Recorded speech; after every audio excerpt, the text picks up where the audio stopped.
You want to monetize an expertise that you have or just make some money online. So you go on YouTube and you hear a million different options thrown at you, each sounding like the opportunity is slipping through your fingers. The AI gold rush, dropshipping, school, Skillshare, Amazon KDP, SMMA, drop servicing, WAP, Udemy, AI agencies. Well, in this video, I'm going to give you the honest truth of whether it's worth it to spend any time on Skillshare as of today.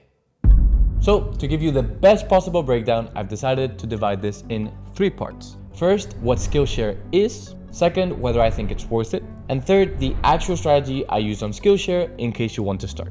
So let's jump in. If you're a YouTube OG, you might remember some of the biggest names on the platform talking about Skillshare non-stop not that long ago.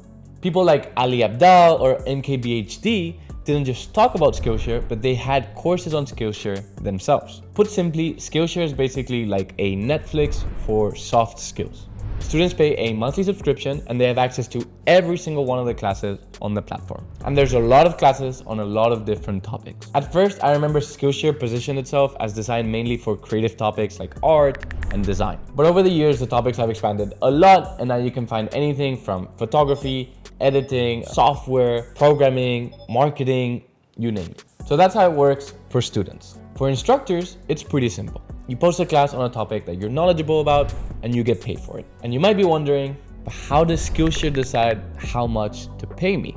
Well, they have a percentage of the revenue that is dedicated to pay instructors, and they pay you proportional to how much time people spend watching your classes. So when these YouTubers were promoting their classes, it was an easy way to get people to keep watching their content, but get paid for it better than YouTube monetization at the time. For them, it was extra nice because for anyone who signs up to Skillshare using your code, you get $10. So for them, having a large audience, they could capitalize on this. Okay, so that's how Skillshare works. You post a class, if people watch it, you get money. If people watch more, you get paid more.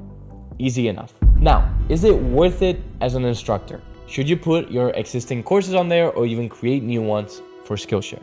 Let's break it down. There are a bajillion platforms where you can release a course on. Kajabi, Thinkific, School, Udemy, WAP, and the list goes on. So why Skillshare? The answer is that it depends on your situation. We have to distinguish between hosting platforms and course marketplaces. A hosting platform is one that allows you to put your course there and has a bunch of features to make your life easier in that process. However, that's where it ends with a hosting platform. You still need to bring all the traffic, eyeballs, and customers, whether from your existing audience, from creating new content, from ads, or something like that. In turn, you get 100% of the profit, which of course is quite nice. Now, in the marketplace, the difference is that you don't just host your course there, but you're also exposed to whatever audience that platform has. It's like having your shop in the middle of a crowded mall. The downside is, of course, that the rent is higher, or in our case, that you have to split the profits with the marketplace. So as far as hosting platforms go, you have a million options if you're willing and able to do your own marketing. In terms of course marketplaces though, there's only 2 options that I see viable: Skillshare and Udemy. So which one should you choose? Cue in some Jeopardy music, please. Drum roll. It's a trick question. You don't have to choose. You can be on both Udemy and on Skillshare. I got you there, didn't I? So the beauty about these platforms is that you don't have to do any of the marketing yourself. Instead, you can just learn how their algorithm works, what they want to see, and just take advantage of their existing audience. And you can double dip on both of these platforms. So simply put, if you don't have an audience, or you've tried to monetize your audience or do the marketing yourself, and it's a headache and a hassle, then Skillshare can be a pretty good option for you. And you can take my word for it because I used to be a naysayer of Skillshare myself. As you may be able to tell from the rest of my content, I'm a big fan of Udemy, and up until a few months ago, I was only releasing my courses on Udemy.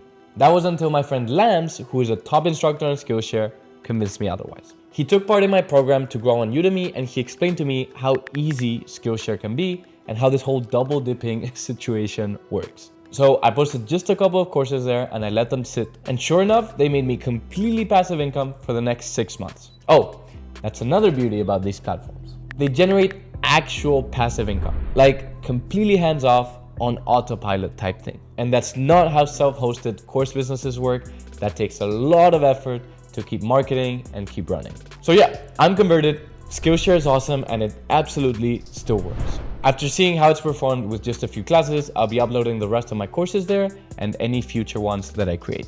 Sergio, stamp of approval. By the way, if you're curious about that Udemy program I mentioned, you can book a free call with me in the description. It's how Lams was able to double his income on Udemy in just a couple months. So we discovered what Skillshare is, whether I think it's worth it, and now it's time for me to spill the beans. How exactly do I go about posting classes on Skillshare? What do top instructors do? How do we go about this? Here we go. What I always like to do with any class or course that I release is to make sure that people actually want that content. This might seem obvious, but it's the number one thing that I see instructors skip on. Luckily, Skillshare gives us some insights to find out whether people actually want specific course. The first way in which we can see if a course topic has a high likelihood of success on Skillshare is by checking what they have listed as in-demand topics. They update this every couple months, and it's some good insights into what could perform pretty well on the platform. It's also especially useful to know what keywords to include in your title and subtitle once you've already released your class. The second way to see if a Skillshare class is worth it is to search for that topic on Skillshare and read the room. Let me explain. If you search for digital marketing, you'll see that the first course has over 16,000 students. That's a lot, and that means that there's demand for that topic, sure. But if we look at the instructor's followers, we see that she has over 20,000 followers on Skillshare. So while there's demand for this digital marketing topic, we might also be seeing a reflection of her large audience. Now, if we search for social media, you'll see that the first course has over 40,000 students. That's a lot of demand. But the instructor has over 20,000 followers on Skillshare because it's the same instructor. Yep, she's killing it. So here we see that the success of the course is not just due to her audience, but likely due to the topic being a good opportunity. This isn't the most reliable strategy, but it's a good way to test the waters. All right, so here's the third and final strategy, which is the one that I actually use to decide whether to create a course or not. And the strategy is to not look at Skillshare at all. What? I'm pretty sure this was supposed to be a video about Skillshare. Relax. Remember what I said before about double dipping? Well, luckily, Udemy has a much more polished way to find whether a topic is a good opportunity on their site or not. And they do this through what they call Udemy Marketplace Insights. There, you can find all sorts of data about course topics. I have plenty of videos on this, and I have a full guide with 100 course topics in the description. But basically, how I go about this is I find topics that are great on Udemy, I create the courses, and then I use the strategies that I just showed you to decide what the best way to repackage the course would be. And then I just change the title and description to fit what I saw, and I keep everything else the same, as long as, of course, it still makes sense with the content of the course. So, for example, let's say I release a niche course on Udemy about lead generation with AI. I might find that that topic or those keywords don't really seem to be killing it on Skillshare. So instead, I repackage it as a course about digital marketing, social media, or something else that still makes sense with the course, but works better on Skillshare. So I hope that makes sense. You find what works on Udemy, and you create the course, and then you repackage it for Skillshare. That's the optimized way of double dipping. Now, a few rapid fire pro tips if you made it all the way here. You can double dip on Udemy and Skillshare as long as your course is not on the Udemy for Business program. If it is, you have to be exclusive to Udemy.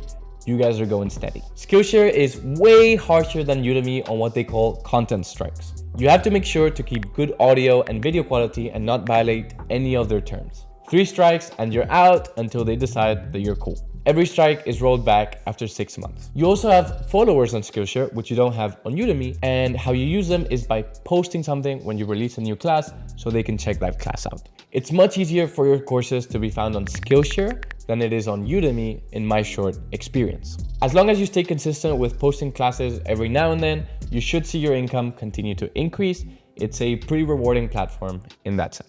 And that's all I have on whether you should teach on Skillshare in 2026. There's a pretty good chance that you should. If you want my help to grow your Udemy or Skillshare brands or your course business as a whole, book a free call with me in the description.